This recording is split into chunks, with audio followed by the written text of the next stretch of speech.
বাঙালি বাচ্চারা খালি দেশে আসতে পারলে হইছে, দেশে আসতে পারলে আমি দেখাবো। পুলিশের বিশেষ শাখার পরিদর্শক মামুন ইমরান খান হত্যা মামলায় দুবাইয়ে পলাতক স্বর্ণ ব্যবসায়ী রবিউল ইসলাম ওরফে আরাফ খান সহ ৮ জনকে যাবজ্জীবন কারাদণ্ড দিয়েছে আদালত।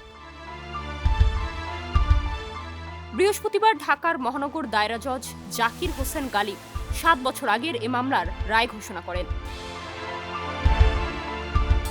দণ্ডিত অপর আসামিরা হলেন আরাফ খানের স্ত্রী সুরাইয়া আক্তার কেয়া, মামুন ইমরানের বন্ধু রহমতুল্লাহ, স্বপন সরকার, দিদার পাঠান, মিজান শেখ, আতিক হাসান ওরফে দিলু শেখ, সারওয়ার হোসেন। দণ্ডিতদের মধ্যে আরাফ খান এবং তার স্ত্রী সুরাইয়া আক্তার কেয়া পলাতক। বাকি ৬ আসামির মধ্যে রহমতুল্লাহ, সারওয়ার হোসেন জামিনে থেকে আদালতে হাজির হন। অপর ৪ আসামিকে কারাগার থেকে আদালতে হাজির করা হয়।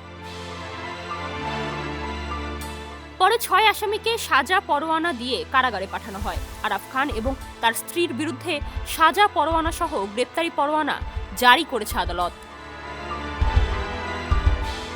পুলিশের বিশেষ শাখার পরিদর্শক মামুন ইমরান খান ২০১৮ সালের ৮ জুলাই বন্ধু রহমতুল্লাহর সঙ্গে বনানীর একটি বাসায় গিয়ে খুন হন।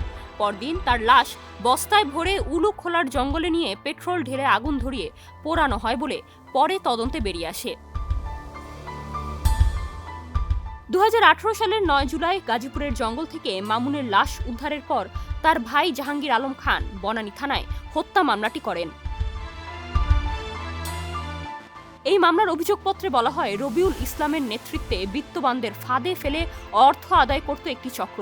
তাদের লক্ষ্য ছিল রহমতুল্লাহকে আটকে অশালীন ছবি তুলে ব্ল্যাকমেইলের মাধ্যমে টাকা আদায় করা। সেজন্য ওই চক্র জন্মদিনের নাটক সাজিয়ে রহমতকে নিমন্ত্রণ জানিয়েছিল বনানীর ওই বাসায়।